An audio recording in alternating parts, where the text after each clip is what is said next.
Hi guys and welcome back to the channel Deepak Yadav Education. Welcome to the daily Hindu news and editorial analysis of 25th of November 2023. तो guys आज है तारीख 25 नवंबर 2023 और है Saturday. देखेंगे आज के द हिंदू कंप्लीट न्यूज़पेपर को एनालाइज करेंगे। बट लेक्चर में आगे बढ़ने से पहले अगर आपको इस लेक्चर का पीडीएफ चाहिए तो क्या करना है, सबसे पहले डाउनलोड करना है टेलीग्राम, देन उसके बाद जाके सर्च बॉक्स में टाइप करना Deepak Yadav education UPSC. As you can see guys आपको ये वाला चैनल मिल जाएगा, इस पर क्लिक करना और जाकर इस चैनल को ज्वाइन कर लेना। ज्वाइन करने से फ़ायदा क्या होगा, यहाँ पर डेली बेसिस पर लेक्चर का पीडीएफ मिल जाता है, डेली करंट अफेयर के वीडियो का पीडीएफ मिल जाता है और डेली बेसिस पे बहुत सारे डिजिटल नोट्स मिल जाते हैं। नाउ बढ़ते हैं आगे बढ़ने से पहले हमेशा की तरह हम लोग अपने लेक्चर को एक मैप के क्वेश्चन के साथ स्टार्ट करेंगे। तो आज आप सभी को मैप में जाकर देखना है डीपर बिल को कहाँ पर है ये एग्जैक्टली लोकेटेड, इसको अच्छे से मैप में देखना है। देन उसके बाद आकर नीचे कमेंट सेक्शन में टाइप करना, जिससे कि आप लोग इसको लंबे समय तक याद रख पाओगे।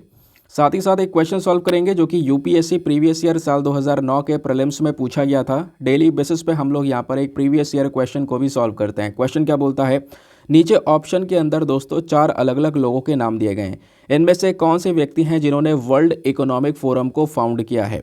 Option number A Klaus Schwab, option number B John Kenneth Galbraith, या option number C Robert Zoellick, या फिर option number D Paul Krugman.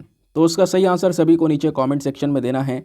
At least सभी को इसमें पार्टिसिपेट करना है, जैसे मैं आप लोगों से डेली बेसिस पे बोलता हूँ। बाय द वे इसका जो करेक्ट आंसर है वो मैंने आपको टेलीग्राम पर प्रोवाइड करवा दिया है, वहाँ से भी आप इसको चेकआउट कर सकते हो। और अगर वहाँ पर आंसर नहीं मिलता है तो भी कोई परेशान होने की ज़रूरत नहीं है, क्योंकि वीडियो के लास्ट में इसके करेक्ट आंसर का डिस्कशन हम लोग करेंगे। तो चलो शुभ आरंभ करते हैं और चलते हैं सबसे पहले थंबनेल वाले इंपॉर्टेंट आर्टिकल की तरफ। दोस्तों पिछले 3-4 महीनों से नासा का साइकी मिशन लगातार न्यूज़ में बना हुआ है और मैं आपको बता दूं अभी भी बहुत सारे न्यूज़ आर्टिकल्स जो हैं इस मिशन को लेकर पब्लिश हो रहे हैं।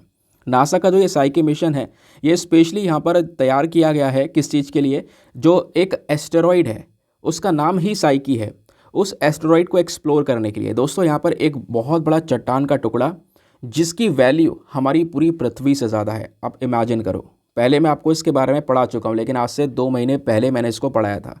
एक रिवीजन हो जाएगा छोटा सा, क्योंकि वापस से चर्चा में और specially GS paper number 3 science and tech के पॉइंट ऑफ व्यू से हमारे लिए बहुत इंपॉर्टेंट है। शुरुआत करते हैं। सबसे पहली चीज़ दोस्तों, एस्टेरॉयड क्या होता है सभी को पता है। अंतरिक्ष में बहुत सारे आपको रॉकी पार्टिकल्स नज़र आते हैं, वो हमारे एस्टेरॉयड कहलाते हैं। ठीक है, तो उसी में से एक एस्टेरॉयड है जिसका नाम रखा गया है साइकी। अब ये नाम साइकी क्यों रखा गया दोस्तों, ज़रा ये भी डिस्कस कर लेते हैं। क्योंकि इस एस्टेरॉयड को डिस्कवर किया गया था 1853 में। कब? 1853 में, या कह लो 1853 में। किसने डिस्कवर किया था? एक इटालियन एस्ट्रोनॉमर थे जिनका नाम था एनिबेले डे गैस्पर्ड। तो इन्होंने यहाँ पर इसको डिस्कवर करते हुए इसका नाम रख दिया एक एंशिएंट ग्रीक गॉडेस के नाम पर, यानी कि एक ग्रीक गॉडेस है, गॉडेस ऑफ सोल, आत्मा की देवी। ठीक है, उनको साइकी बोला जाता है। तो वही नाम दोस्तों यहाँ पर इस एस्टेरॉयड को दे दिया गया। पता है बाकी सारे एस्टेरॉयड की तरह ये ऐसा नहीं है, बहुत ही अलग है। जैसे बाकी आप नॉर्मल एस्टेरॉयड देखोगे तो किससे बने होते हैं, बर्फ़ से बने होते हैं, डस्ट पार्टिकल से बने होते हैं, इन सब चीज़ों से बने होते हैं। लेकिन जब बात करते हैं हम साइकी एस्टेरॉयड की, तो दोस्तों यहाँ पर ये मेटल से बना हुआ है। इसमें बहुत सारे मेटल्स पाए गए हैं, ऐसा यहाँ पर बताया जा रहा है। और वो मेटल्स अगर हम पृथ्वी तक ले आएँ तो ऑब्वियस सी बात है, यहाँ पर इसकी वैल्यू कह सकते हो बहुत ही ज़्यादा होगी। वो कैसे और कितनी वैल्यू एग्जैक्टली है वो सब कुछ यहाँ पर डिस्कस किया गया है। दोस्तों बात ये भी बोली जाती है कि जैसे हमारे बाकी सारे प्लैनेट्स यानी बाकी सारे ग्रह आपको देखने को मिलते हैं जो कि सूर्य के चक्कर लगा रहे हैं, उसी प्रकार से ये भी ग्रह बनने वाला था अगर ये प्रोसेस इसका बीच में ना रुकता। क्योंकि दोस्तों इसका जो मेन कोर है ना, बिल्कुल मेन कोर जैसे हमारे पृथ्वी का मेन कोर होता है, वो मेटल का है। ठीक है, तो यहाँ पर दोस्तों क्या हुआ कि इसका जो फॉर्मेशन है वो आधा होके रुक गया, नहीं तो फिर ये भी प्लैनेट बन जाता। समझ गए, ये इसमें ये क्वालिटीज़ हैं। और इतना ही नहीं, साइकी का जो ये शेप है ये थोड़ा आलू की तरह, पोटैटो की तरह इसका शेप देखने को मिल जाएगा। जैसे आपको पता होगा पृथ्वी जो है पूरे 1 साल में चक्कर मारती है सूर्य का, है ना, 365 दिनों में पूरे सूर्य का एक चक्कर कंप्लीट करती है। उसी प्रकार से जो यहाँ पर ये साइकी है ये भी सूर्य का चक्कर लगा रहा है, लेकिन ये 5 साल में एक ऑर्बिट कंप्लीट कर पाता है, क्योंकि ये पृथ्वी से काफ़ी दूर है, ऑब्वियस सी बात है, और सूर्य से भी काफ़ी दूर है। तो लगभग कितनी दूर है, तो दोस्तों यहाँ पर ये एस्टेरॉयड अगर हम देखें तो हमारी पृथ्वी से लगभग 370 मिलियन किलोमीटर्स की दूरी पर है। 370 million kilometres away from the earth. और स्पेशली यहाँ पे आप दूर जाओगे तो आपको पता होगा मार्स और जुपिटर ये दोनों प्लैनेट भी हैं। जैसे आप सोलर सिस्टम को देखते हो तो सन के बाद यहाँ पर जो स्टार्टिंग होती है मरकरी से होती है, मरकरी, वीनस, अर्थ, ये हो गए हमारे 3 प्लैनेट। अब अर्थ के बाद में आता है मार्स और मार्स के बाद में आता है जुपिटर। लेकिन दोस्तों मार्स और जुपिटर के बीच में एक बेल्ट आती है, आपको पढ़ाया है कई बार। उस बेल्ट को क्या बोलते हैं? एस्टेरॉयड बेल्ट, है ना। उस एस्टेरॉयड बेल्ट में कई सारे एस्टेरॉयड्स हैं, इसी प्रकार के रॉकी पार्टिकल्स आपको बहुत ज़्यादा कगार में देखने को मिल जाते हैं, ठीक है। तो बोला यह जाता है कि जो ये साइकी एस्टेरॉयड है ये भी मार्स और जुपिटर के बीच में ही एग्जैक्टली लोकेटेड है और इसका डायमीटर लगभग 140 माइल्स के आसपास है। तो नासा अभी यहाँ पर इसी एस्टेरॉयड को एक्सप्लोर करने के लिए साइकी मिशन को लॉन्च कर चुका है, ठीक है। इस वजह से साइकी मिशन लास्ट मंथ नहीं, इससे पहले वाला सितंबर वाले मंथ में ये चर्चा में था।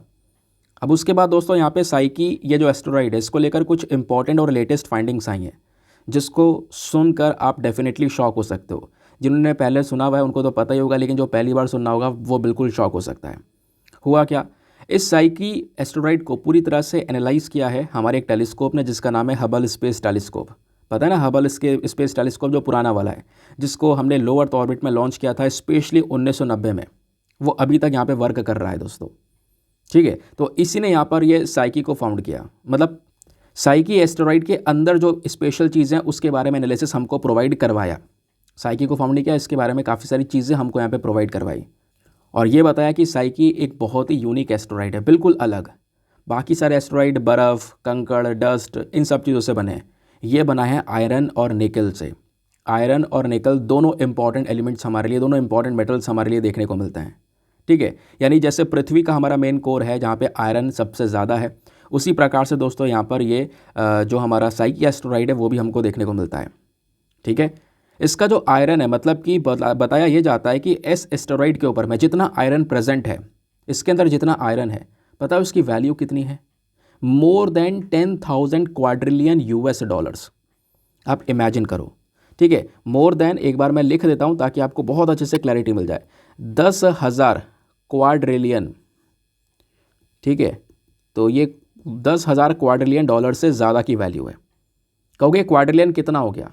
चलो मैं आपको बताता हूँ, ठीक है। आप देखते हो जैसे स्टार्टिंग करते हैं तो पहले हो गया 1, अब यहाँ पे अगर हम 1,000 की बात करें तो इसी 1 में आप 3 0 ऐड कर दोगे तो ये हो गया 1,000, और ठीक है ये हो गया यानी कि 1000 के बाद अगर हम लोग बात करेंगे मिलियन की तो मिलियन में यहाँ पर अगेन अब इसमें भी आप 3 0 ऐड कर दोगे, ठीक है, तो वो हो गया हमारा मिलियन। तो 1000 के बाद यहाँ पर मिलियन, मिलियन के बाद 3 0 और ऐड करोगे तो बिलियन, और बिलियन के बाद क्या आता है? ट्रिलियन, और ट्रिलियन के बाद जाकर आता है क्वाड्रिलियन। आप इमेजिन करो, क्वाड्रिलियन यानी कि एक के आगे आपने 15 0 लगाने होंगे तब जाके यहाँ पर वो क्वाड्रिलियन बनेगा। और हमारे टोटल पृथ्वी की जो टोटल वर्ल्ड इकॉनमी है अगर उसको देखें तो कितनी है? तो वो लगभग यहाँ पर $105 ट्रिलियन के आसपास है, $105 ट्रिलियन के आसपास।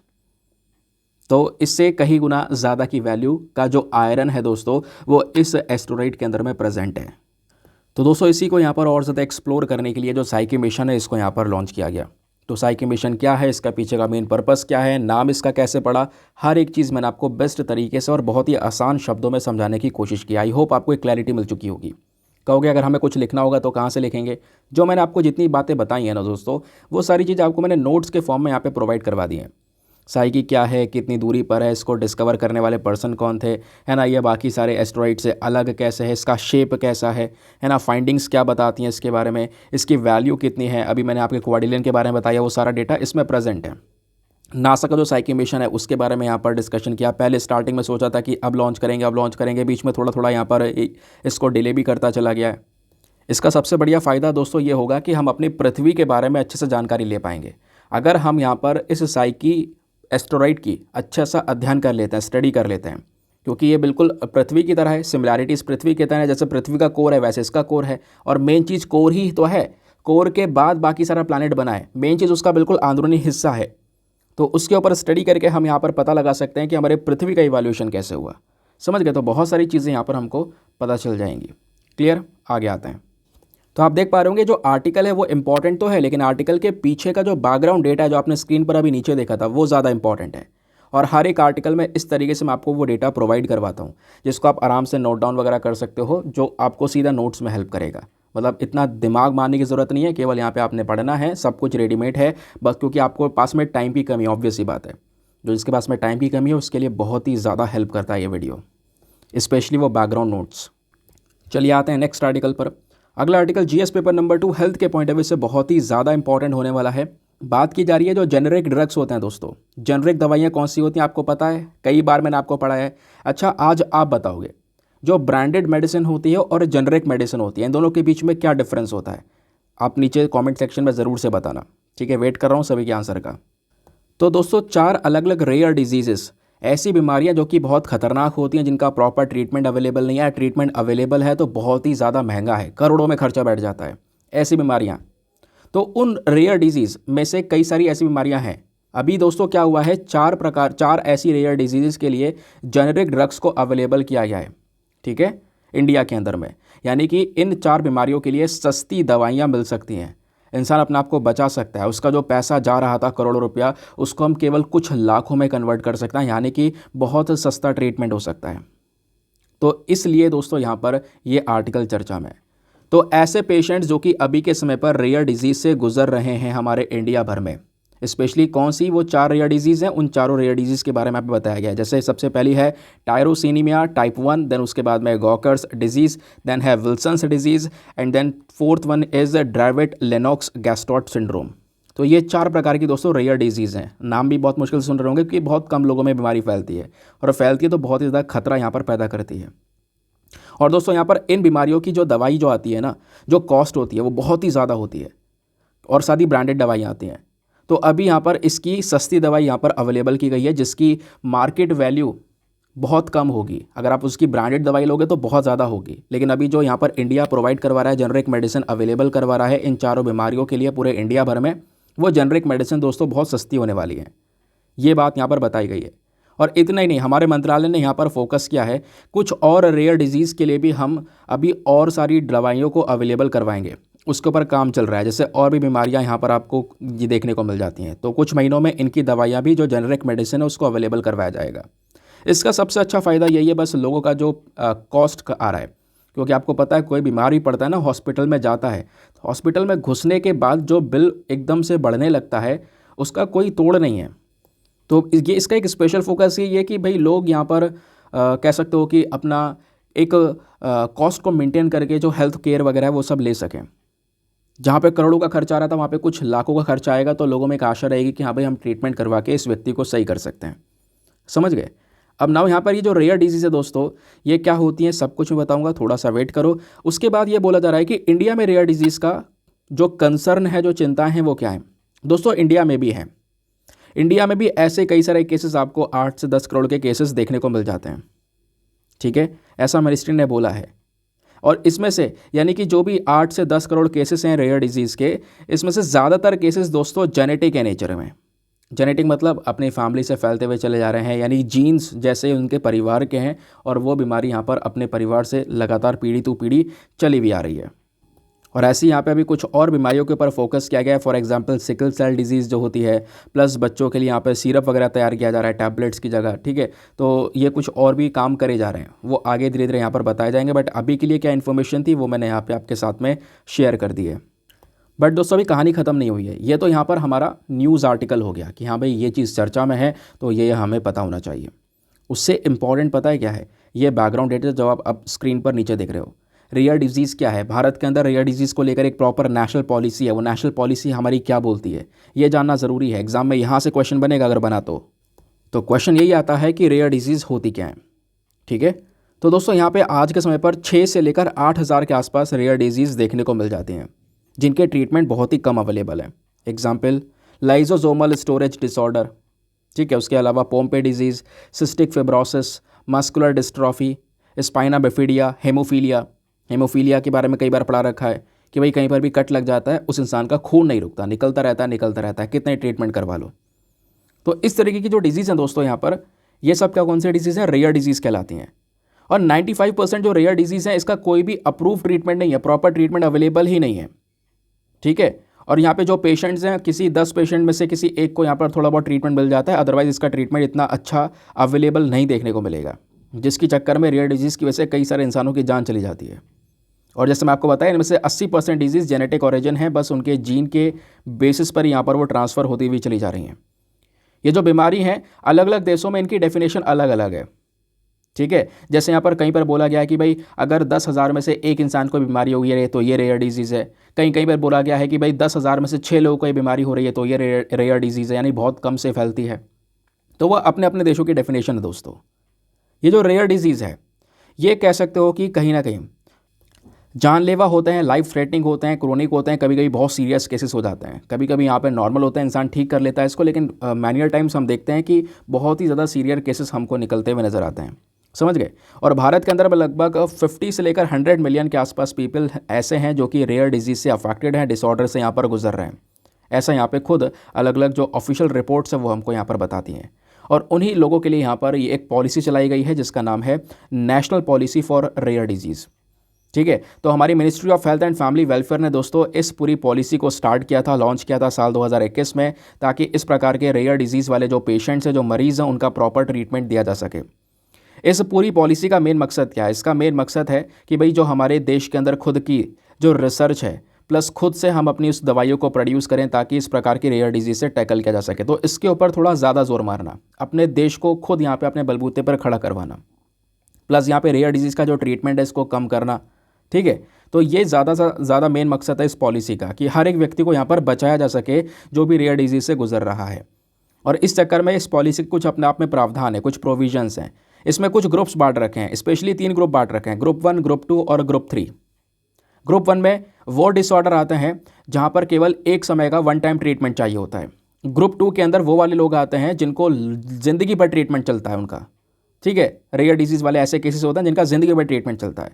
ग्रुप 3 के अंदर वो बीमारियां आती हैं जिनका ट्रीटमेंट तो अवेलेबल है, लेकिन कहीं ना कहीं दोस्तों वो ट्रीटमेंट एक तो या तो ज़िंदगी भर चलेगा या फिर बहुत ही ज़्यादा महंगा पड़ सकता है। तो दोस्तों इस तरीके से यहाँ पर 3 ग्रुप्स को बांटा गया है और इन तीनों ग्रुप्स को अलग अलग तरीके से फ़ायदे प्रोवाइड करवाई जाती है यहाँ पर इस पॉलिसी के माध्यम से। जो भी व्यक्ति यहाँ पे ग्रुप 1 से गुजर रहे हैं उनको यहाँ पर फाइनेंशियल सपोर्ट दिया जाता है, पैसों का सपोर्ट मिलता है 20 लाख रुपए तक का, एक स्कीम के माध्यम से जिसका नाम है राष्ट्रीय आरोग्य निधि स्कीम। राष्ट्रीय आरोग्य निधि दोस्तों क्या करता है, ये पैसों का सपोर्ट देता है इन पेशेंट्स को, स्पेशली जो बिलो पॉवर्टी लाइन है ना, गरीबी की रेखा से भी यहाँ पर नीचे हैं, सफ़र कर रहे हैं बहुत ज़्यादा, तो उनको यहाँ पर इस तरीके से एक सपोर्ट मिल जाता है हमारे हॉस्पिटल्स के माध्यम से इस पर्टिकुलर स्कीम के तहत। तो यहाँ पर जो इनको भी फाइनेंशियल ये असिस्टेंस मिल रहा है, जो सपोर्ट मिल रहा है दोस्तों, ऐसा नहीं कि केवल वो बिलो पॉवर्टी लाइन से ही यहाँ पर बिलोंग कर रहे हैं, इसको थोड़ा और एक्सटेंड कर दिया गया है, काफ़ी सारे और लोगों को यहाँ पर ये ट्रीटमेंट्स प्रोवाइड करवाने शुरू कर दिए गए हैं, समझ गए। उसके अलावा कुछ ऑल्टरनेट फंडिंग भी यहाँ पर स्टार्ट की गई है, specially voluntary crowd funding treatment. क्या है, एक डिजिटल प्लेटफॉर्म यहाँ पर सेटअप किया गया है और वहाँ पे आप कह सकते हो कंट्रीब्यूशन लिया जाता है। बड़ी बड़ी जो कंपनीज़ हैं वो यहाँ पर डोनेट कर देती हैं अमाउंट, यहाँ पे इंडिविजुअल कंट्रीब्यूशन भी जाता है। वो जो पैसा इकट्ठा होता है उस पैसे से भी यहाँ पर दोस्तों इस प्रकार के रेयर डिजीज़ के जो पेशेंट्स हैं उनका ट्रीटमेंट प्रोवाइड करवाया जाता है। तो ध्यान रखना क्या है रेयर डिजीज़ और क्या है इस पर्टिकुलर डिजीज़ को लेकर एक इम्पॉर्टेंट पॉलिसी, समझ गए। चलो आते हैं नेक्स्ट आर्टिकल पर, अगेन एक और इम्पॉर्टेंट आर्टिकल। लेकिन दोस्तों इस आर्टिकल पर बढ़ने से पहले एक इंपॉर्टेंट इन्फॉर्मेशन, अगर आप लोग हमारे पेड ग्रुप्स को ज्वाइन करना चाहते हो तो आपके पास में एक बढ़िया चांस है इसको ज्वाइन करने का। इस ग्रुप में आपको डेली करंट नोट्स के PDF वगैरह प्रोवाइड करवा दिए जाते हैं। फॉर एग्जांपल अभी हमने यहाँ पर 2 आर्टिकल डिस्कस किए, साइकी मिशन, रेयर डिजीज़।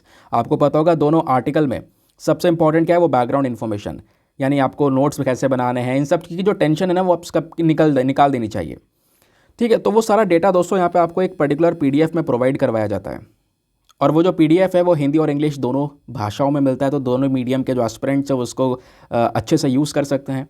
दूसरी चीज़ दोस्तों, ये जो PDF है प्रिंटेबल फॉर्म में होता है, चाहो तो आप इसका प्रिंट आउट निकलवा कर आराम से पढ़ सकते हो, या चाहो तो यहाँ पर आपके डिवाइस के अंदर सारी चीज़ें स्टोर रहेंगी इस ग्रुप के अंदर में, तो कभी भी किसी भी डेट का PDF डाउनलोड करके पढ़ सकते हो। अच्छी बात है कि सारा कंटेंट डेट वाइज पड़ा है और अगर आप आज इस ग्रुप को ज्वाइन करोगे तो ऐसा नहीं कि केवल आज से कंटेंट मिलना शुरू होगा, आपको पुराना कंटेंट मिलेगा। आपको जून से लेकर अभी तक के सारे PDF मिल जाएंगे। नेक्स्ट ईयर की प्रिपरेशन करने की सोच रहे हो तो आप यहाँ पे पुराने करंट अफेयर्स को भी कवर कर सकते हो इसी ग्रुप में। ये सारी फैसिलिटीज़ दोस्तों केवल और केवल 499 में for the lifetime access, या कह सकते हो कि जब तक आपका सिलेक्शन ना हो जाए ना तब तक आप 499 में इस ग्रुप को ज्वाइन करके रख सकते हो। एक इतनी बड़ी अपॉर्चुनिटी यहाँ पर प्रोवाइड करवाई जा रही है। बाकी इस ग्रुप को जो ज्वाइन करना चाहता है उनको करना क्या है, व्हाट्सएप पर जाना, यहाँ पे एक आपको नंबर दिया गया है 8534873368। इस नंबर पर मैसेज कर देना, हाँ मैं इंटरेस्टेड हूँ या मैं ग्रुप को ज्वाइन करना चाहता हूँ, कुछ इस प्रकार का मैसेज कर देना। वहाँ पे आपको रिप्लाई मिलेगा, पेमेंट का प्रोसेस मिलेगा, लेकिन पेमेंट के प्रोसेस से ज़्यादा इंपॉर्टेंट आपको पहले डेमो वीडियो का लिंक मिलेगा। आप पूरे डेमो वीडियो को अच्छे से देख लेना कि इस ग्रुप में एग्जैक्टली है क्या, अंदर से कैसा दिखता है, कैसे मैं उसके बेनिफिट्स ज़्यादा से ज़्यादा उठा सकता हूँ, कैसे मेरा अमाउंट रिकवर हो जाएगा। वो गारंटी है आपका अमाउंट थोड़े दिनों में ही रिकवर हो जाएगा, ठीक है। और उन सब चीज़ों को देखने के बाद अपने आप को सेटिस्फाई करने के बाद में जाकर दोस्तों ये अपना इन्वेस्टमेंट करना है, ठीक है। बाकी एक और इम्पॉर्टेंट बात जो मैं हमेशा बोलता हूँ यार, मेक श्योर करना वीडियो पे जो लाइक का बटन है उसको प्रेस कर दिया करो। आजकल लाइक्स बहुत कम हो चुके हैं, तो हमारा यार टारगेट होता है 5000 लाइक्स का। प्लीज़ आप इतना तो पहुँचा ही सकते हो यार, इसका कोई पैसा थोड़ा चार्ज करा जा रहा है। बस आप वीडियो देख रहे हो, लाइक के बटन पर प्रेस करना है, इससे सपोर्ट बहुत मिलता है, ठीक है। बाकी चाहो तो आप मेरे इंस्टाग्राम पर भी जुड़ सकते हो। इंस्टाग्राम पे जाओगे, वहाँ पे लिखोगे दीपक यादव एजुकेशन, मेरा प्रोफाइल मिलेगा जहाँ पे ऑलरेडी 14,000 से ज़्यादा लोग जुड़ चुके हैं। आप भी वहाँ पर पर्सनली जुड़ सकते हो। दोस्तों अगला आर्टिकल हमारा इकोनॉमी के पॉइंट ऑफ व्यू से इंपॉर्टेंट है। बात की जा रही है डायमंड इंडस्ट्री के बारे में। तो अभी यहाँ पर वेडिंग सीजन हो चुका है शुरू, ठीक है। शादियों का सीज़न शुरू हो चुका है पिछले सप्ताह से। अब लगातार शादियाँ हो रही हैं और आगे भी अभी 1 महीने तक बहुत सारी शादियाँ होने वाली हैं। तो हमको एनालिसिस करते हुए ये पता चलता है कि इस बार शादियों के दौरान जो नेचुरल डायमंड होते हैं इनकी डिमांड बहुत ज़्यादा है। ये नेचुरल डायमंड सबसे ज़्यादा खरीदे जा रहे हैं। पहले सोना सबसे ज़्यादा खरीदा जाता था, अब डायमंड्स की वैल्यू बहुत ज़्यादा इंक्रीज़ हो चुकी है। अभी जो लास्ट वीक्स पूरा वेडिंग सीज़न देखने को मिला है, इसमें गोल्ड से ज़्यादा डायमंड बिका है। स्पेशली वेडिंग की जो ज्वेलरी होती है उस पर्पज़ के हिसाब से यहाँ पर बताया जा रहा है, ठीक है। तो दोस्तों यहाँ पर जो वेडिंग ज्वेलरी परचेज़ है इसमें 60% के आसपास डायमंड ज्वेलरी सेल्स अब की बार हमको भारत में देखने को मिली है, ठीक है। अब सोना यहाँ पर लगातार साल ब साल इंक्रीज़ होता हुआ चले जा रहा है, उसका अमाउंट भी काफ़ी ज़्यादा हो चुका है। तो लोग सोच रहे हैं यार कि जो डायमंड है, सोने के कंपैरिजन में डायमंड के प्राइसेस थोड़े से कंट्रोल वे में रहे हैं, तो यहाँ पर वो ज़्यादा लोग कहीं ना कहीं आज के समय पर डायमंड को फेवर ज़्यादा कर रहे हैं, ठीक है। क्लियर हो गया। बाकी यहाँ पे बोला जा रहा है पिछले 12 महीनों में दोस्तों इंडिया में डायमंड का कंजम्पशन जो है वो 8% से बढ़ के 15% के आसपास हो चुका है, ठीक है। 12 महीने में एक बड़ी छलांग, लगभग कह सकते हो दुगना हो रहा है। 8 से बढ़कर सीधा 15% के आसपास पहुंच रहा है। और यहाँ पे हम बात करें नेचुरल डायमंड्स की।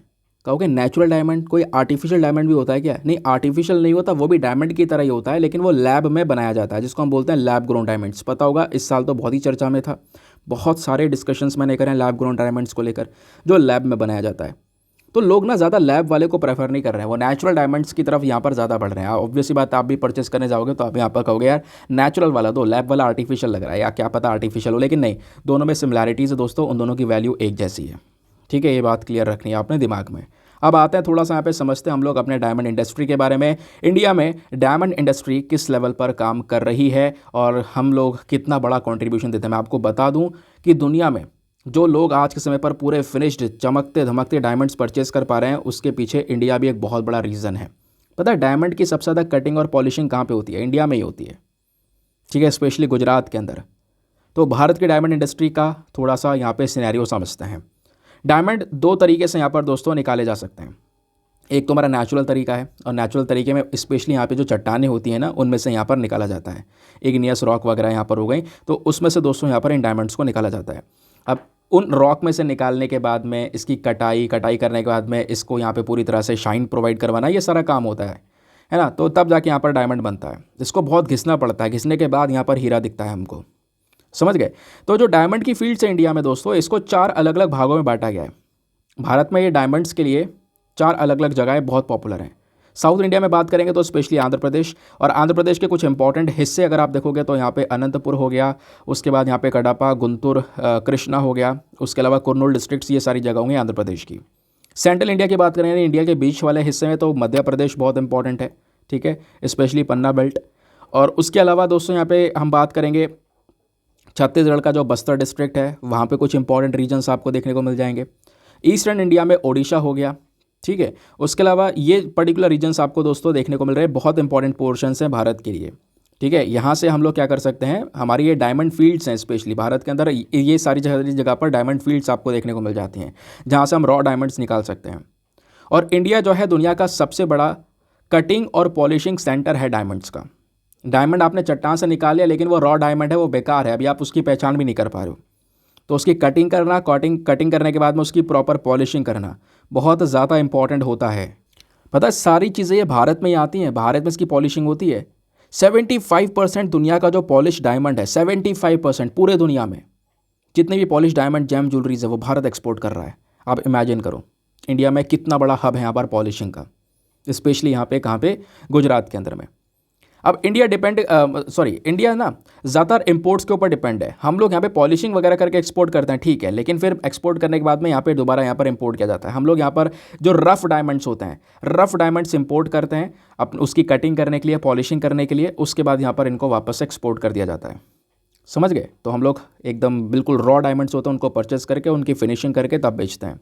समझ गए? इंडिया में वैसे यहाँ पे प्रॉपर प्रोडक्शन नहीं होता। प्रोडक्शन कहाँ पे होता है? केवल एक ही जगह पे, मध्य प्रदेश के अंदर थोड़ा बहुत प्रोडक्शन भी देखने को मिल जाता है डायमंड का। नहीं तो फिर हम यहाँ पे कच्चा डायमंड इंपोर्ट करके इस तरीके से उसकी फिनिशिंग करके बेच देते हैं, एक्सपोर्ट कर देते हैं। डायमंड कटिंग और पॉलिशिंग ये सबसे तेज़ी से ग्रो होने वाली इंडस्ट्री है इंडिया के अंदर, सबसे तेज़ी से। बहुत सारी लेबर्स दोस्तों इस इंडस्ट्री से जुड़ चुकी हैं। मोर देन 5 मिलियन लोग, 5 मिलियन यानी 50 लाख से ज़्यादा लोग दोस्तों इस इंडस्ट्री में सर्व कर रहे हैं आज के समय पर, स्पेशली भारत की बात कर रहा हूँ केवल मैं, ठीक है। और ये पूरी इंडस्ट्री हमारे कंट्री का जो जीडीपी है उसमें 7% के आसपास यहाँ पे कंट्रीब्यूशन प्रोवाइड करवा रहा है। और भारत का जो एक्सपोर्ट हो रहा है, टोटल एक्सपोर्ट, उसमें 15% का कंट्रीब्यूशन यहाँ पर मिल रहा है। तो आप इमेजिन कर सकते हो इंडिया का डायमंड इंडस्ट्री कितना ह्यूज इंडस्ट्री है। तो ये आर्टिकल था, लेकिन इस आर्टिकल के बेसिस पर आपने यहाँ पर ये समझा कि हाँ वाकई में डायमंड इंडस्ट्री भारत के लिए कितनी इंपॉर्टेंट है। अब चाहता तो मैं यहाँ पर आपको और भी डिफरेंस बता सकता था, लाखों डायमंड्स बनते कैसे, ये सारी चीज़ें, उसको ऑलरेडी हम लोगों ने 5 से 6 बार कवर कर लिया है इस साल फरवरी के बाद से। इस वजह से उसके ऊपर मैंने ज़्यादा जोर नहीं दिया दोस्तों, जो इंपॉर्टेंट पोर्शन था उसके ऊपर थोड़ा ज़्यादा फोकस किया है। आगे आते हैं। नव अगला आर्टिकल एग्जाम के लिए इंपॉर्टेंट है, स्पेशली यहाँ पे जीएस पेपर नंबर 3 के पॉइंट ऑफ व्यू से। यहाँ पे हम बात कर रहे हैं एग्जैक्टली क्या हुआ है, हमारी केंद्र सरकार ने जो CERT-IN है इसको RTI एक्ट से बाहर रख लिया है। CERT क्या है? एक इंपॉर्टेंट बॉडी, एक ऑर्गेनाइजेशन, एक संगठन। CERT की फुल फॉर्म क्या है? इसकी फुल फॉर्म है computer emergency response team.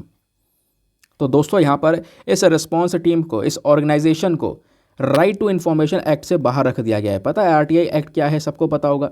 RTI act sir 2005 में लेकर आया गया। और इस RTI एक्ट का मेन मकसद क्या है? ये RTI एक्ट भारत के आम नागरिक, जो यहाँ पर कॉमन पीपल हैं, उनको ये मेन पावर्स देता है। किस चीज़ की? कि भाई आप सरकार से कोई भी प्रश्न पूछ सकते हो, ठीक है।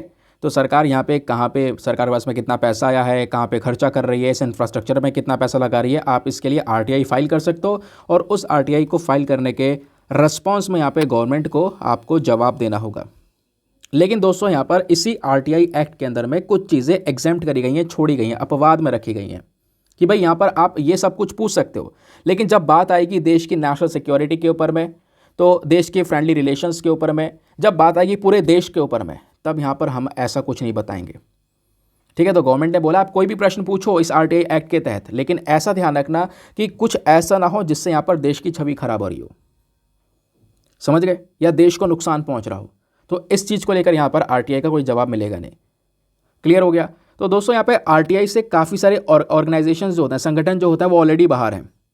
जैसे मैं आपको बताऊं तो इंटेलिजेंस ब्यूरो जो हमारी रॉ है, research and analysis wing, directorate of enforcement ED जिसको बोलते हैं, उसके अलावा दोस्तों यहाँ पर नेशनल टेक्निकल रिसर्च ऑर्गेनाइजेशन हो गया। इस प्रकार से ऐसी 26 ऑर्गेनाइजेशन है। कितनी? ऐसे यहाँ पर 26 संगठन हैं हमारे जो कि RTI एक्ट से बाहर हैं। यानी सरकार से आप कोई भी प्रश्न पूछो, लेकिन इन वाले बॉडीज से संबंधित कोई प्रश्न आप नहीं पूछ सकते।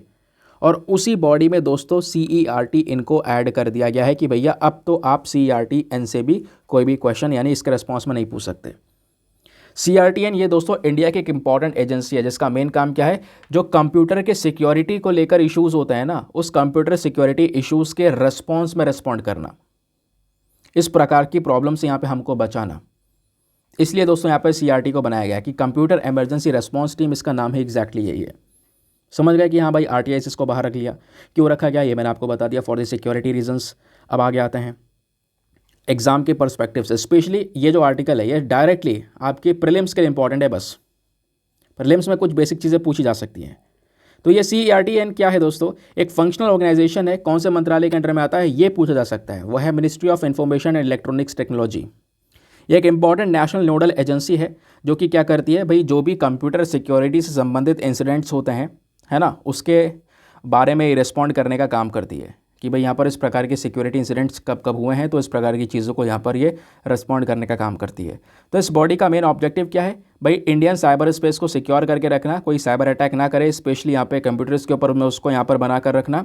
और ये बॉडी ऑपरेशनलाइज है, कब से काम कर रही है, जनवरी 2004 से। इसके फंक्शंस की अगर हम लोग बात करेंगे मेन, तो फंक्शंस इसका, जैसे मान लो कोई साइबर इंसिडेंट्स हैं, इस प्रकार के यहाँ पे साइबर इंसिडेंट नजर आए तो उसकी इन्फॉर्मेशन कलेक्शन एनालिसिस करना, साइबर सिक्योरिटी इंसिडेंट्स यहाँ पे उसको लेकर एक तरीके से अलर्ट जारी करना, भाई यहाँ पर आपके कंप्यूटर में एक खतरा हो सकता है, तो वो अलर्ट जारी करने का ये काम करता है। प्लस जितने भी साइबर इंसिडेंट रिस्पॉन्स एक्टिविटीज़ होती हैं उनको आपस में कोऑर्डिनेट करके यहाँ पर ये चलने का काम करता है। एमरजेंसी मेजर्स उठाता है कि भाई कोई भी अगर यहाँ पे इस प्रकार के साइबर सिक्योरिटी से संबंधित इश्यूज़ होंगे तो यहाँ पर क्या क्या किया जा सकता है, उसको लेकर यहाँ पर कुछ मेजर्स को लेकर आकर ये काम करता है, ताकि इस प्रकार के इंसिडेंट्स को हैंडल किया जा सके। समझ गए? तो दोस्तों यहाँ पर ये आप लोग नज़र आएगा CERT का मेन काम क्या है और कौन से मंत्रालय में आता है, ये बेसिक चीज़ें ध्यान में रखनी है। ठीक है, ये आर्टिकल ऑलरेडी हम डिस्कस कर ही चुके हैं, आता है ये वाला आर्टिकल। इस वाले आर्टिकल को हम बिल्कुल लास्ट में ले रहे हैं, क्यों? क्योंकि दोस्तों इसी टाइप का हमारे पास में एक एडिटोरियल भी है। ये आर्टिकल मैं ऑलरेडी कल आपके साथ में डिस्कस कर चुका हूँ, याद होगा कल का थंबनेल मैंने क्या लगाया था कि भाई चाइना के अंदर में एक रहस्यमय बीमारी वापस से फैलती हुई नज़र आ रही है। ठीक है, और वो बीमारी कौन सी है? वो है स्पेशली निमोनिया। तो निमोनिया के बारे में आज हम थोड़ा सा डिस्कशन तो करेंगे, लेकिन उससे पहले यहाँ पर ये वाला आर्टिकल है जहाँ पर सरकार का एक स्टेटमेंट आया है। गवर्नमेंट ने यहाँ पर बोला है कि देखो कि अभी एक एवियन इन्फ्लुएंजा के केसेस जो हैं वो यहाँ पर हम मॉनिटर कर रहे हैं। स्पेशली यहाँ पे चाइना में अभी हमने देखा निमोनिया के केसेस निकल कर आए, और भी यहाँ पे पर्टिकुलर इश्यूज़ हमको देखने को मिले हैं। तो सरकार ने बोला है कि देखो इसके बहुत कम रिस्क हैं कि हाँ ये एवियन इन्फ्लुएंजा के केसेस जो चाइना से आ रहे हैं वो इंडिया में फैले। ठीक है, तो इंडिया में आने के बहुत सारे चांसेस बहुत कम हैं, तो हम अभी इसके ऊपर मॉनिटरिंग कर रहे हैं, पूरा ध्यान रख रहे हैं। अलग अलग बॉडीज़ के जो रूल्स एंड रेगुलेशंस हैं उसको भी हम लोग अभी फॉलो करते हुए चल रहे हैं। ठीक है, तो हम नहीं चाहते इस प्रकार की कोई बीमारी है जो है वो इंडिया में एंटर कर सके वापस। ठीक है, बाकी इंडिया में आपको एवियन इन्फ्लुएंजा के केसेस वैसे देखने को मिलते हैं, बट हमारी कोशिश है कि हम लोगों की जो रेस्पिरेटरी सिस्टम है उसको यहाँ पर प्रोटेक्ट करके उसको हम लोग यहाँ पे बचा के रखें। तो उसके ऊपर बिल्कुल ध्यान से मॉनिटरिंग करी जा रही है, एक निगरानी रखी गई है, हर एक चीज़ को एनालाइज किया जा रहा है। कोई भी पर्टिकुलर इशू होगा तो ज़रूर से यहाँ पर उसके रिस्पॉन्स में सरकार काम करने वाली है। अब ये एवियन इन्फ्लुएंजा होता क्या है जिसको लेकर ये डिस्कशन हुआ है, ज़रा समझ लेते हैं। यहाँ से UPSC पहले सवाल पूछ चुका है, इस वजह से एग्ज़ाम के लिए भी इम्पॉर्टेंट है ये। दोस्तों इस एवियन इन्फ्लुएंजा को हम लोग बर्ड फ्लू के नाम से भी जानते हैं। बर्ड फ्लू यहाँ पर कई सारी जगह पर अभी रिसेंटली भी देखा गया था, जिस वजह से ये न्यूज़ में था। तो एवियन इन्फ्लुएंजा कह लो इसे, या फिर इसको बर्ड फ्लू कह लो। ये एक हाईली कॉन्टेगियस वायरल डिजीज़ है, एक ऐसी बीमारी जो कि बहुत तेज़ी से फैलती है। ये होती कैसे? इसके पीछे का मेन रीज़न है इन्फ्लुएंजा टाइप A वायरस। दोस्तों इसी वायरस की वजह से बीमारी तेज़ी से फैलती हुई नज़र आती है, और ये बीमारी डायरेक्टली जो पोल्ट्री बर्ड्स हैं, स्पेशली यहाँ पर जो मुर्गे मुर्गियाँ हैं, टर्कीज़ हैं, इनको ये बुरी तरह से अफेक्ट करती है। ठीक है, इस वायरस के बहुत सारे स्ट्रेन आपको देखने को मिल जाते हैं दोस्तों, है ना, जो कि कई बार बहुत ज़्यादा हल्की होते हैं, कई बार बहुत ही ज़्यादा ऐसे खतरनाक होते हैं जिसकी वजह से एक इंसान की जान भी जा सकती है। कभी कभी यहाँ पर ये वायरस इतना खतरनाक हो जाता है, कभी कभी यहाँ पर बिल्कुल माइल्ड रहता है, हल्का रहता है। और स्पेशली जो वाइल्ड एक्वेटिक बर्ड्स हैं, ऐसी बर्ड जो कि पानी में रहना पसंद करती हैं, यानी बत्तख हो गए, गीज़ हो गई, ऐसी बर्ड्स में दोस्तों नेचुरली ये इन्फ्लुएंजा A वायरस पाया जाता है। और ये इन्फ्लुएंजा A वायरस वही है जिसकी वजह से ये बर्ड फ्लू या एवियन इन्फ्लुएंजा फैलता है। समझ गए? अब अगर हम लोग बर्ड फ्लू का इतिहास देखें कि इंसानों में ये फैलना कैसे स्टार्ट हुआ, तो दोस्तों ये बात है 1997 की, जब पहली बार इंसान के अंदर में ये बर्ड फ्लू का जो केस है वो यहाँ पे नज़र आया था। और ये केस कहाँ पे देखने को मिला? हांगकांग में। और तब हांगकांग में आउटब्रेक हो चुका था, बहुत सारे केसेस इस प्रकार के बर्ड फ्लू के नज़र आ रहे थे। और दोस्तों उसके पीछे का मेन रीज़न क्या था, यानी कि कौन से स्ट्रेन की वजह से ये बर्ड फ्लू फैल रहा था? तो वो स्ट्रेन था H5N1 स्ट्रेन। समझ गए? दूसरे और भी स्ट्रेन होते हैं वायरस के, फॉर एग्जांपल H5N2 हो गया, H9N2 हो गया, ये भी जानवरों से इंसानों में फैलते हैं। लेकिन यहाँ पे आप ध्यान रखना है, एवियन इन्फ्लुएंजा के पीछे का कौन सा स्ट्रेन था वायरस का? वो था H5N1। ये वेरी इंपॉर्टेंट है, ध्यान रखना। सवाल यह है कि क्या ये बर्ड फ्लू या एवियन इन्फ्लुएंजा इतने आसानी से इंसानों में फैल जाता है? देखो इतनी आसानी से तो नहीं फैलता है, लेकिन हाँ फैलने के चांसेस के बहुत ज़्यादा हैं। यहाँ पे कोई भी ऐसा एविडेंस या कोई भी ऐसा सबूत नहीं है जिससे यहाँ पर ये पता चल सके कि ये जो डिजीज़ है ये पीपल टू पीपल यहाँ पर कह सकते हो कि फैल रही है आपस में कांटेक्ट करने की वजह से। ऐसा नहीं है। होता क्या है यहाँ पर एग्जैक्टली कि जब कोई इंसान एक इन्फेक्टेड बर्ड के बिल्कुल करीब में आएगा, या मान लो कोई डेड बर्ड है लेकिन उसके अंदर में ये वायरस प्रेजेंट था, वो बर्ड फ्लू से यहाँ पे गुजरा है, उसकी डेथ हो चुकी है, तो इंसान अगर यहाँ पे उसके बिल्कुल कांटेक्ट में आएगा, डेड बर्ड के कांटेक्ट में आएगा, तब बिल्कुल यहाँ पर वो जो बीमारी है वो कहीं ना कहीं बीमारी उस बर्ड से निकल कर उस इंसान में जा सकती है। लेकिन पता है अच्छी बात क्या है कि ये एक इंसान से दूसरे इंसान में इतनी आसानी से बीमारी फैलती नहीं है, समझ गए। अब आते एक इंपॉर्टेंट इन्फॉर्मेशन, अगर किसी को बर्ड फ्लू हो भी गया, एवियन इन्फ्लुएंजा हो गया, तो उसके लक्षण क्या होता है, सिम्टम्स क्या होते हैं, ठीक है। तो इसके लक्षण दोस्तों, सबसे पहली बात, रेस्पिरेटरी सिस्टम के ऊपर बहुत बड़ा अटैक होता है, और सबसे इंपॉर्टेंट चीज़, इसकी वजह से निमोनिया फैलने लगता है। और वही चीज़ हमें अभी चाइना में भी देखने को मिल रही है। चाइना में भी यहाँ पर बच्चों में बहुत ज़्यादा निमोनिया देखने को मिल रहा है। उसके पीछे के रीज़न क्या है, यही यहाँ पर एवियन इन्फ्लुएंजा, ठीक है। और बाकी इसके जो अर्ली सिम्टम्स हैं वो क्या देखने को मिलते हैं, अर्ली सिम्टम्स में यहाँ पर मतलब जो लक्षण नज़र आएंगे उसमें बुखार है, कफ है ना, या गला ख़राब हो जाना, पेट में दर्द होना, डायरिया होना, तो इस प्रकार के दोस्तों ये अर्ली सिम्टम्स हैं। बाकी बात करते हैं ट्रीटमेंट की, कि इस बीमारी को लेकर क्या ट्रीटमेंट, कुछ अगर सोल्यूशन वगैरह अवेलेबल है तो वो क्या है एग्जैक्टली। तो एंटीवायरल ड्रग स्पेशली यहाँ पर एक ड्रग का नाम दिया है जिसका नाम है ओसेल्टामाविर। ओसेल्टामाविर क्या करता है, एक इंसान के सर्वाइवल रेट को इंप्रूव कर सकता है, उसके जीवन का जो यहाँ पर आगे रेट है उसको यहाँ पर इंक्रीज़ कर सकता है। जो ये पोल्ट्री बर्ड्स हैं दोस्तों, इनके अंदर में अगर हम लोग वैक्सीनेशन प्रोवाइड करवा दें तो ये भी एक बढ़िया सोल्यूशन हो सकता है ना। जो पोल्ट्री फार्म में पाली जाती हैं, मुर्गे वगैरह हैं, तो इनके अंदर अगर वैक्सीनेशन प्रोवाइड करवा दें तो इससे यहाँ पर जो फ्लू है इसको फैलने से रोका जा सकता है। एक बर्ड से दूसरे बर्ड में नहीं फैलेगी। अगर यहाँ पर आपस में सभी बर्ड्स में फैल जाएगी, फिर इंसान उसके कॉन्टैक्ट में आएगा तो वो इंसान के अंदर तो फैलेगी ही डेफिनेटली, ठीक है। तो ये था दोस्तों हमारा आर्टिकल। अब यूपीएससी ने 2015 में इसी आर्टिकल से रिलेटेड एक क्वेश्चन पूछा। क्वेश्चन क्या था कि H1N1 वायरस कभी कभी न्यूज़ में देखने को मिलता है, बताओ वो कौन से डिजीज़ से संबंधित है या कौन से डिजीज़ से एसोसिएटेड है। तो उसका सही उत्तर क्या है, option number D, swine flu. समझ गए। तो कहोगे ये तो अलग था, हाँ अलग था, लेकिन आप समझ रहे होंगे कि ऐसे क्वेश्चन बन जाते हैं। H1N1 स्वाइन फ्लू से रिलेटेड है, और यहीं पर अगर H5N1 हो जाता तो इसका सही उत्तर क्या होता, तब होता बी वाला, यानी बर्ड फ्लू। समझ गए। तो इस तरीके से यहाँ पे क्वेश्चन आपसे फ्रेम करके पूछे जा सकते हैं। आगे आता हूँ उसके बाद में नेक्स्ट आर्टिकल पर, ये हम डिस्कस कर ही चुके हैं। नाउ आता है हमारा एडिटोरियल डिस्कशन। दोस्तों आज सैटरडे है, सैटरडे में ऑलरेडी एडिटोरियल कम आते हैं, लेकिन आज कुछ इंपॉर्टेंट एडिटोरियल्स हैं, जैसे यहाँ पर ये वाला है। फिर उसके बाद में चाइना के अंदर जो निमोनिया फैला है स्पेशली वो वाला एडिटोरियल है। तो दोनों को यहाँ पर अच्छी तरीके से डिस्कस करेंगे। इस पूरे एडिटोरियल को दोस्तों बहुत अच्छे से सुनना है, क्योंकि आज का जो मेंस का क्वेश्चन है वो इसी आर्टिकल के ऊपर बेस्ड है। बहुत ही शानदार टॉपिक को यहाँ पे चुना है दोनों राइटरों ने। आपको पता होगा एडिटोरियल में बहुत मुश्किल से ही लेता हूँ जो बहुत इंपॉर्टेंट होता है, ठीक है। आज ये बहुत इंपॉर्टेंट है, इस वजह से यहाँ पर आपके सामने डिस्कस किया जा रहा है। यहाँ पे हम बात करने वाले हैं CSA के बारे में। CSA मतलब क्लाइमेट स्मार्ट एग्रीकल्चर, ठीक है। तो जिस तरीके से हम देख पा रहे हैं कि जो हमारा एग्रीकल्चर प्रैक्टिस है, एग्रीकल्चर सेक्टर में दोस्तों आपको पता होगा भारत की सबसे ज़्यादा जो जनसंख्या है वो आज के समय पर रोज़गार लेती है। सबसे ज़्यादा लोग रोज़गार भी यहाँ पर उनको मिला हुआ है, कहाँ पर, एग्रीकल्चर सेक्टर में। दूसरी चीज़ अगर आप देखोगे तो उस एग्रीकल्चर सेक्टर को पिछले कुछ समय में बहुत सारी दिक्कतों से गुजरना पड़ा है, स्पेशली क्लाइमेट चेंज यानी कि टेम्परेचर का बढ़ना। और वो जो टेम्परेचर का बढ़ना है, तेज़ी से गर्मी बढ़ना है, उसकी वजह से कई सारी जगह पर सूखा पड़ रहा है, या कई सारी जगह पर जो रेनफॉल का पैटर्न है वो पूरी तरह से चेंज हो चुका है। यही सबसे बड़ी चिंता वाली बात है। तो हम उसको हम सेव कैसे करें। तो इसके लिए यहाँ पर एक अच्छा सोल्यूशन है कि हमें क्लाइमेट स्मार्ट एग्रीकल्चर के ऊपर फोकस करना होगा। वही चीज़ यहाँ पर ईश्वर चौधरी और साथ ही साथ में बालाकृष्णा पादी साहब यहाँ पर मेंशन करते हैं।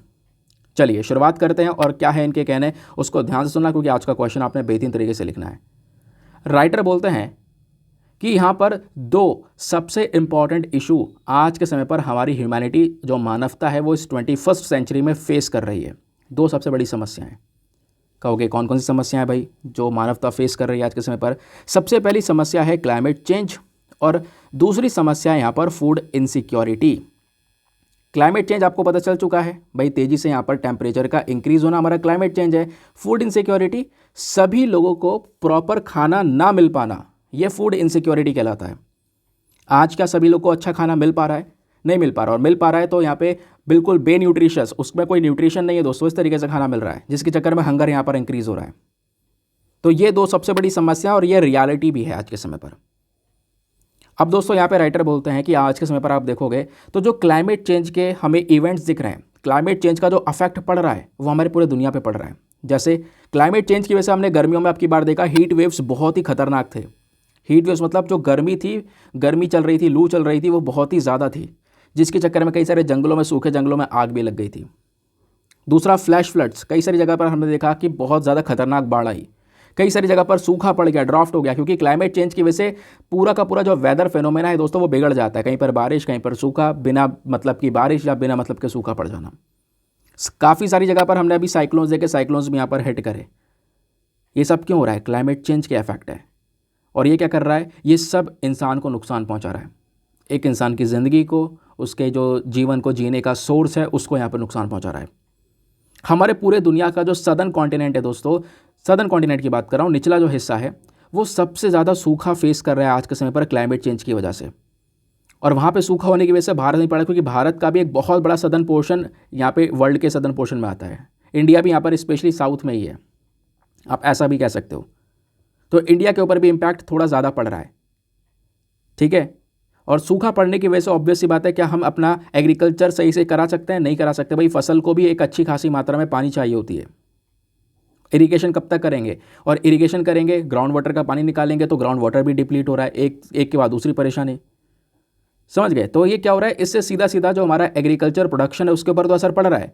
जितना उत्पादन होना चाहिए तो उतना उत्पादन हो नहीं रहा है। अब उत्पादन नहीं हो पा रहा है तो लोगों की थाली तक खाना कैसे पहुंचेगा? अब उत्पादन हो भी नहीं रहा है तो जो हमारे फार्मर्स, जो हमारे किसान लोग यहाँ पर उस अनाज को जो उगा रहे थे, उससे पैसा कमा रहे थे, उनकी जो इनकम है वो भी कम हो जाएगी।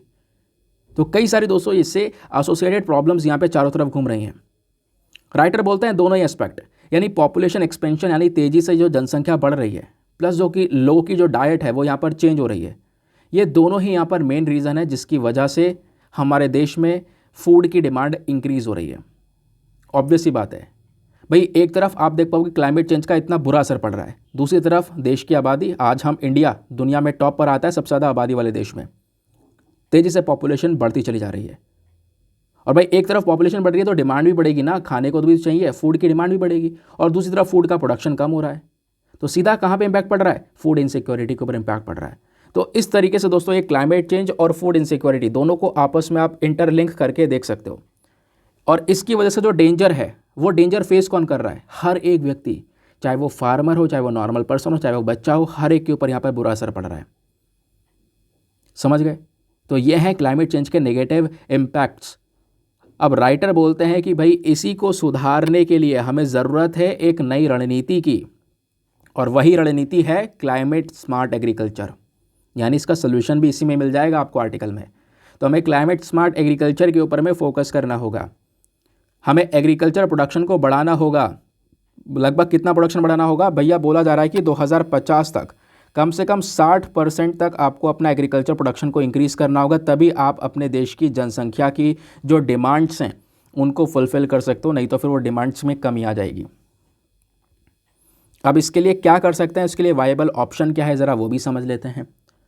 राइटर साहब बोलते हैं सबसे बड़ा अच्छा सॉल्यूशन क्या है, वो है क्लाइमेट स्मार्ट एग्रीकल्चर। ये आपको पूरी तरह से तैयार कर देगा। देखो हुआ क्या एग्जैक्टली, जो हमारा फूड एंड एग्रीकल्चर ऑर्गेनाइजेशन है, एक संगठन जिसने 2019 में ये बोला कि क्लाइमेट स्मार्ट एग्रीकल्चर एक ऐसा अप्रोच, एक ऐसा तरीका है जो कि हमारे फूड और एग्रीकल्चर सिस्टम को पूरी तरह से बदल सकता है। और वो ये फोकस करेगा कि हम फूड सिक्योरिटी को तो ध्यान में रखें, यानी कि लोगों की थाली तक खाना पहुंचे, हर एक व्यक्ति को यहाँ पर एक अच्छा खाना मिले। साथ ही साथ में हम ये भी फोकस कर सकें कि भाई एनवायरनमेंट के ऊपर कोई नुकसान ना हो, या फिर क्लाइमेट चेंज कितना ही होता रहे, टेम्परेचर बिगड़ता रहे, हमें कोई लेना देना, लेकिन फिर भी हम एग्रीकल्चर को अच्छे से कर पाएँ। ऐसी रणनीतियाँ हमको लेकर चलनी पड़ेगी। कहोगे ऐसा कैसे हो सकता है? हो सकता है दोस्तों, वही तो है स्मार्ट एग्रीकल्चर।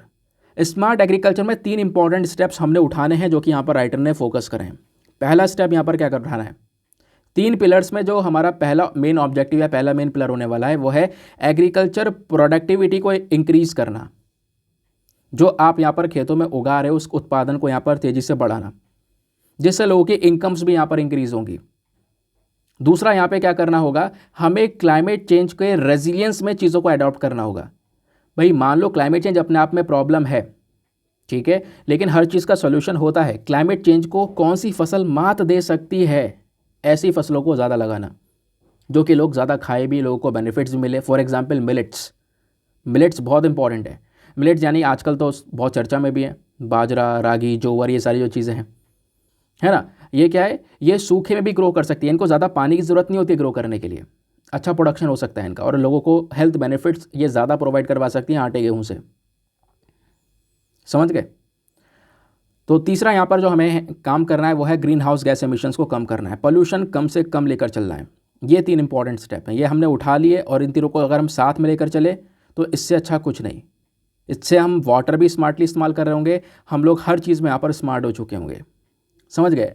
इससे क्या होगा, इससे हमारी जो मिट्टी का उपजाऊपन है वो तो इम्प्रूव होगा, प्लस हमारी प्रोडक्टिविटी भी बढ़ रही होगी, उत्पादन बढ़ने के साथ लोगों के घर तक खाना पहुँच रहा होगा, प्लस यहाँ पे फार्मर्स की इनकम पे कोई असर नहीं आएगा।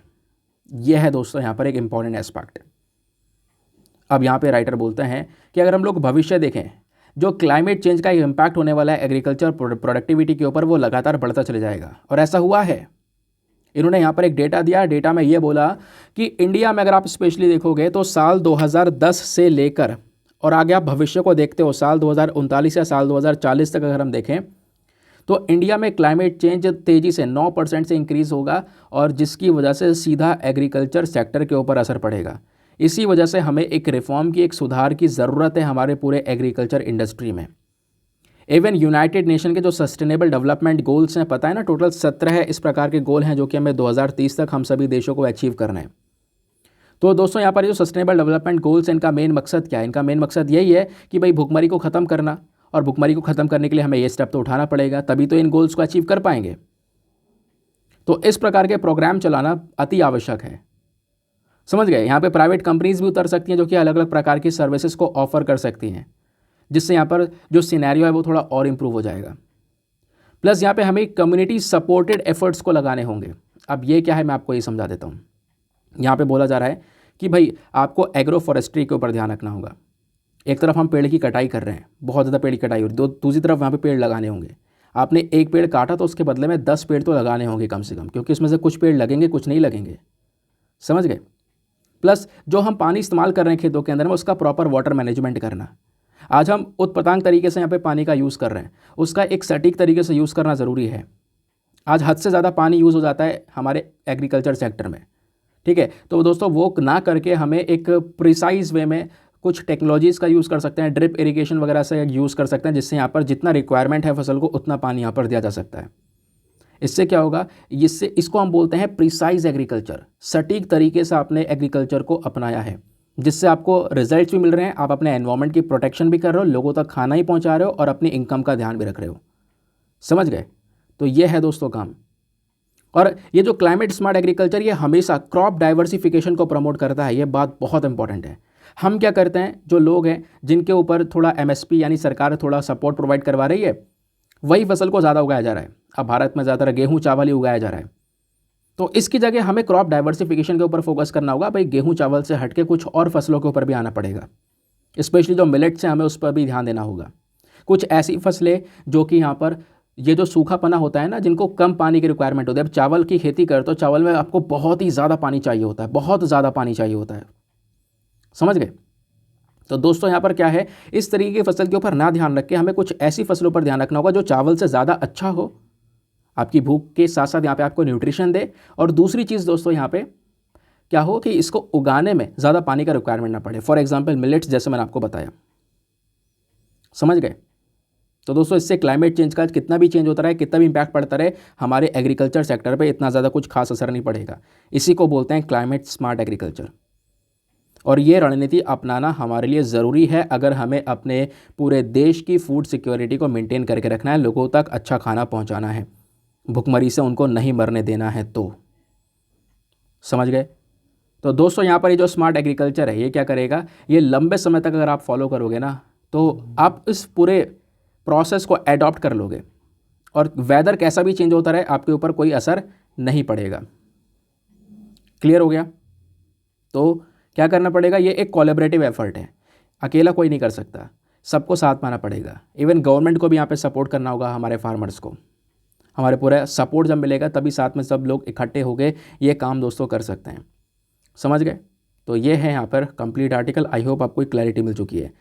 फिर बात यह है कि जो ये क्लाइमेट स्मार्ट एग्रीकल्चर है, इसके अंदर ये पोटेंशियल है, राइटर बोलते हैं इसमें ये ताकत है कि ये अगर आप अपनाओगे तो इससे फूड सिक्योरिटी को बना सकते हो, फार्मर्स को और मजबूत कर सकते हो, प्लस हमारे एनवायरनमेंट को बचा सकते हो। है ना। जितनी चीज़ें मैंने आपको बताई इससे ये काम किया जा सकता है।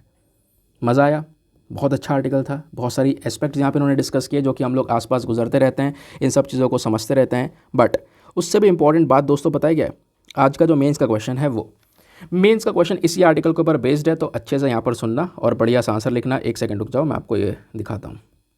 क्वेश्चन क्या है, क्वेश्चन है कि climate smart agriculture has the potential to assure food security, empower farmers and protect our delicate ecosystem.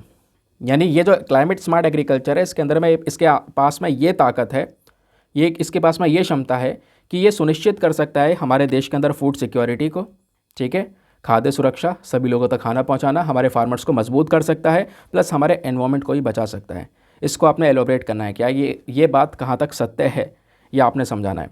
250 शब्दों में लिखना है। तो पहले यहाँ पे आप क्लाइमेट स्मार्ट एग्रीकल्चर क्या होता है वो समझा सकते हो, फिर इसका पोटेंशियल एग्जैक्टली क्या है, कैसे हेल्प कर सकता है वो समझा सकते हो, ठीक है।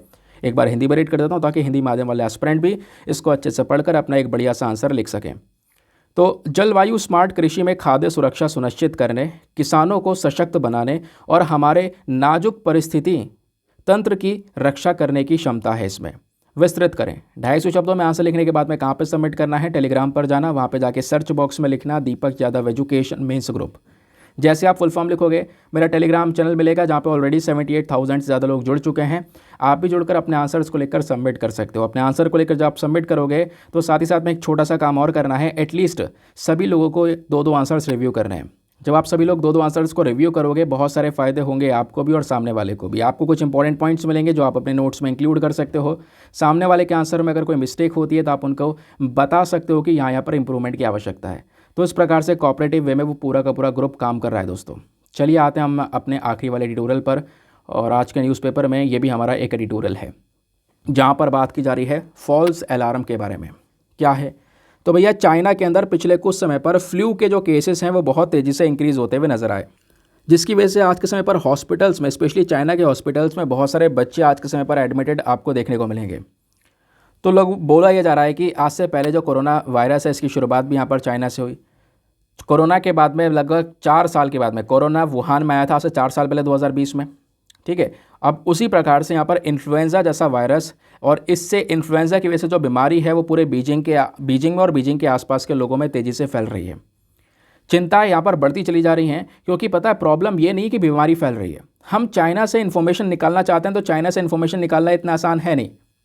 चाइना अपनी बातों को बाहर निकालने देता नहीं है। और जो वर्ल्ड हेल्थ ऑर्गेनाइजेशन है दोस्तों, WHO ने बार बार जोर दिया चाइना के ऊपर में कि भाई बताओ सच बात ये है क्या, आप लोग बता दो कुछ भी अगर वहाँ पर है ऐसा कुछ वायरस। तो चाइना कोई रिस्पॉन्स नहीं, चाइना कह रहा है सब ठीक है यहाँ पे कर लेंगे। ऐसे ही एग्जैक्टली कोविड के समय पर हुआ था। कोविड के समय पर भी चाइना से बहुत पूछा गया था भाई कोविड वगैरह फैल चुका है वहाँ पे क्या है हाल बता दो। वो कह रहे नहीं हम संभाल लेंगे, कोविड ही तो है यहाँ पर निपटा देंगे कोई बात नहीं है।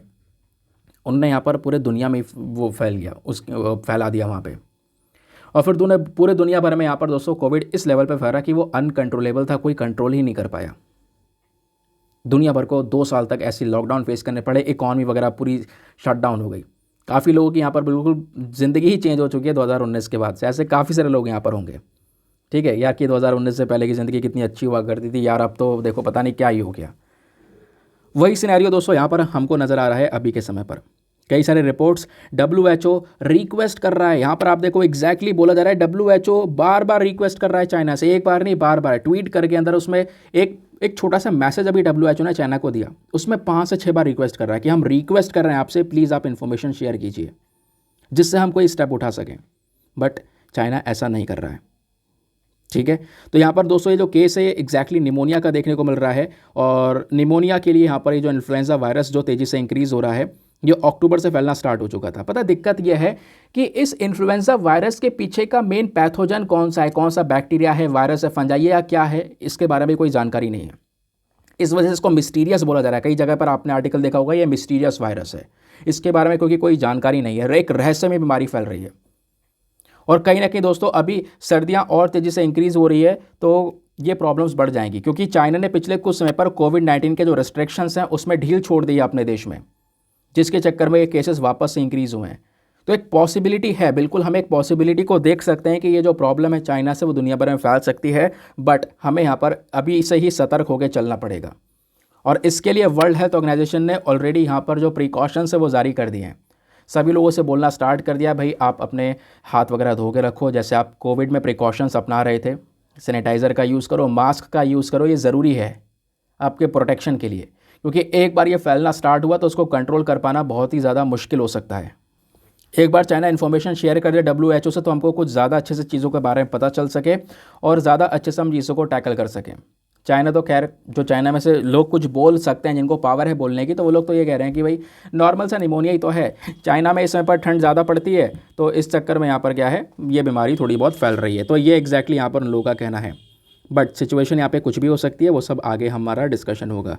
बट अभी आते हैं इस आर्टिकल से संबंधित कुछ बेसिक डेटा को पढ़ने के लिए, यानी वही अगेन फैक्चुअल डेटा जहाँ से एग्जामिनेशन में क्वेश्चन बनकर तैयार होगा। ठीक है, तो वो क्या है ज़रा समझ लेते हैं। निमोनिया क्या है, कैसे फैलता है? निमोनिया दोस्तों यहाँ पर एक एक्यूट रेस्पिरेटरी इन्फेक्शन है, ठीक है, या फिर कह सकते हो आपके लंग्स को, आपके फेफड़ों को ये पूरी तरह से बर्बाद कर देता है। एक न्यूमोकोकल डिजीज़ जो कि बैक्टीरिया की वजह से होती है, जिसको हम लोग बोलते हैं स्ट्रेपोकोकस निमोनिया या न्यूमोकोकस के नाम से जान सकते हैं। इस निमोनिया के पीछे का मेन कारण क्या होता है, मेन कॉज क्या होता है? दोस्तों यहाँ पर कोई एक सिंगल कारण नहीं है। ये किसी भी इंसान के बॉडी में जो निमोनिया है ये डेवलप हो सकता है किसी बैक्टीरिया की वजह से, या किसी वायरस की वजह से, या किसी फंजाई की वजह से। तो बैक्टीरिया, वायरस, फंजाई कोई भी मेन रीज़न हो सकता है दोस्तों यहाँ पर इस निमोनिया के पीछे का। अब बात आती है वल्नरेबिलिटी की, कितना खतरनाक है। तो ऐसे बच्चे जिनका इम्यून सिस्टम बहुत ही ज़्यादा इमेच्योर है, यानी कि अभी बच्चे न्यूबॉर्न बेबी हैं, छोटे बच्चे अभी पैदा हुए हैं, तो उनका इम्यूनिटी तो बहुत ही कमज़ोर होगी ना। ठीक है, तो ऐसे बच्चे कहीं ना कहीं इस प्रॉब्लम से गुजरते हैं दोस्तों। ठीक है, जिनकी इम्यूनिटी कमज़ोर, आपको पता है किसी भी पर्सन की अगर इम्यूनिटी कमज़ोर है तो उसको कोई सी बीमारी भी, कोई छोटी से छोटी बीमारी भी यहाँ पर उसको बुरी तरह से असर कर सकती है। तो ये दोस्तों एक मेन रीज़न है। तो बच्चों के लिए काफ़ी खतरनाक होती है, जिसकी इम्यूनिटी कमज़ोर उसके लिए निमोनिया खतरनाक है। अब इसकी स्प्रेडिंग को देखेंगे तो एक कॉन्टेगियस बीमारी है। कॉन्टेगियस मतलब यहाँ पर एक इंसान से दूसरे इंसान में आसानी से फैलती है। जैसे मान लो किसी इंसान को निमोनिया हुआ है और वो किसी नॉर्मल पर्सन के सामने छींक दे, खांस दे, तो उससे जो जर्म्स हैं उसके वो दूसरे नॉर्मल पर्सन के कांटेक्ट में अगर आ जाएं तो उस जर्म्स की वजह से नॉर्मल पर्सन को भी निमोनिया हो सकता है। या फिर कुछ और स्पेशल फ्रूट्स हो गए, जो कह सकते हो कि चाइल्ड बर्थ, यानी कि जब बच्चे का जन्म होता है तो उस दौरान यहाँ पर जो ब्लड निकलता है दोस्तों, उससे भी यहाँ पर ये निमोनिया फैल सकता है। या कुछ और भी रीज़न हो सकते हैं, कुछ और कॉन्टेमिनेटेड सर्फेसिस की वजह से निमोनिया फैल सकता है। अब निमोनिया की यहाँ पर वैक्सीन्स क्या है, ज़रा इस वैक्सीन के बारे में बात कर लेते हैं। तो निमोनिया दोस्तों होता है एक बैक्टीरिया की वजह से, स्पेशली बैक्टीरिया, वायरस, फंजाई, कुछ भी हो सकता है। लेकिन जब बैक्टीरिया की वजह से निमोनिया होगा तो उस निमोनिया को हम बचा सकते हैं, क्योंकि अभी हमें जो चाइना में निमोनिया फैला है इसके पीछे के रीज़न नहीं पता कि ये कोई बैक्टीरिया की वजह से फैला है, वायरस की वजह से फैला है, या फंजाई की वजह से फैला है। इंडिया में, या फिर आप कह सकते हो स्पेशली वो निमोनिया जो बैक्टीरिया की वजह से फैलता है ना, तो उसको यहाँ पे आराम से ठीक किया जा सकता है। उसके लिए यहाँ पर वैक्सीन अवेलेबल है हमारे पास में।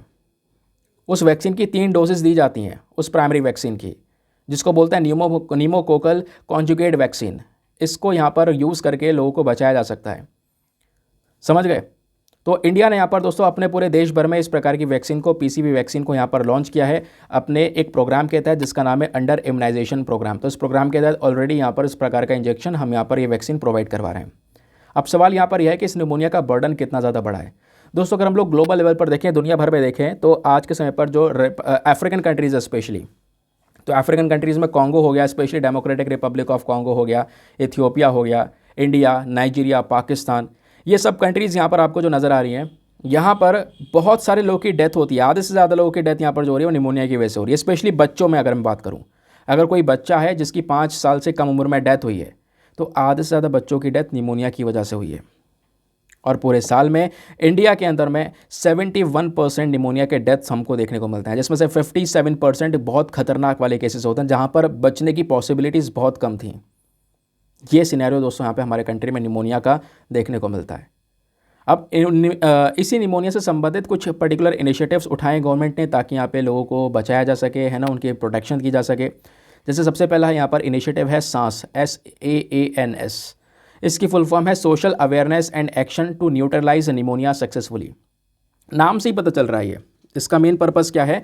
इस पर्टिकुलर इनिशिएटिव का मेन एम है कि भाई जो यहाँ पे बच्चे की मृत्यु हो रही है निमोनिया की वजह से, जहाँ पर बहुत सारी डेथ हो रही हैं, जो 5 साल से कम उम्र का बच्चा है उसकी डेथ को यहाँ पर रोकना, उस बच्चे की जान को बचाना। तो सरकार का यहाँ पर मेन एम ये है कि यहाँ पर निमोनिया से संबंधित जितनी मृत्यु है उनको कम से कम करना, रिड्यूस करना, स्पेशली बच्चों में। ठीक है, और कितना रिड्यूस करना, 2025 तक कह सकते हो कि अगर यहाँ पर 1000 बच्चे जन्म ले रहे हैं तो उसको 3 से भी कम कर देना। आज थोड़ा ज़्यादा है, तो 1000 में से 3 से भी कम यहाँ पर बच्चों की डेथ हो, इस प्रकार से हमें टारगेट पहुँचाना है। वैसे तो टारगेट हमारा ये भी है कि ये ऐसा भी ना हो, बहुत मतलब बच्चों की जान ही ना जाए। इसके लिए दोस्तों यहाँ पे हम लोग प्रोग्राम लेकर चल रहे हैं। फिर 2014 में भारत ने यहाँ पर एक प्रोग्राम लॉन्च किया था जिसका नाम था integrated action plan for prevention control of pneumonia diarrhoea. फिर ऐसे यहाँ पर WHO और यूनिसेफ, ये दोनों इंपॉर्टेंट बॉडीज़ ने मिलकर एक ग्लोबल लेवल पर, दुनिया के स्तर पर यहाँ पर एक प्रोग्राम यहाँ पर स्टार्ट कर रखा है जिसका नाम है global action plan for pneumonia and diarrhoea. तो इस तरीके के दोस्तों ये इंपॉर्टेंट इनिशिएटिव्स हैं। कई बार आपसे मेंस में इस प्रकार के इंपॉर्टेंट इनिशिएटिव्स पूछ लिए जाते हैं। ठीक है, बाकी ये पेड ग्रुप की इन्फॉर्मेशन स्टार्टिंग में मैं आपके साथ में शेयर कर चुका हूँ। अगर आप चाहते हो इंटरेस्टेड हो उसको ज्वाइन करने में तो आप प्लीज़ जाकर उसको ज्वाइन कर सकते हो। बाकी आते हैं हम लोग अपने प्रीलिम्स वाले क्वेश्चन पर। क्वेश्चन क्या था कि भाई यहाँ पर जो नीचे ऑप्शन में 4 अलग अलग लोग दिए गए हैं, इनमें से कौन से व्यक्ति हैं जो कि वर्ल्ड इकोनॉमिक फोरम के फाउंडर हैं। तो इसका सही उत्तर है option number A, Klaus Schwab. Klaus Schwab ने दोस्तों वर्ल्ड इकोनॉमिक फोरम को ही फाउंड किया हुआ है। ठीक है, तो ये था पर्टिकुलर सेशन। आई होप आपको मज़ा आया होगा। आज लेक्चर थोड़ा सा जल्दी अपलोड हो गया है, आप सभी लोगों को दिख रहा होगा। बाकी यार मेरी कोशिश है कि मैं जल्दी लेक्चर को अपलोड कर सकूं और कुछ इंटरेस्टिंग कंटेंट मैं आपके साथ में लेकर आ सकूं। ठीक है, मॉर्निंग वाले वीडियो में थोड़े बहुत इश्यूज़ हैं क्योंकि गला थोड़ा ज़्यादा ख़राब था, इस वजह से यहाँ पर मॉर्निंग वाला वीडियो मैं नहीं लेके आ पाया हूँ। कंटिन्यू करेंगे वापस से, डोंट वरी, कोई छूटेगा नहीं कोई चीज़ ना। मिलते हैं आपसे अगले वीडियो में। आज के लिए bye bye, have a nice day, thank you and जय हिंद।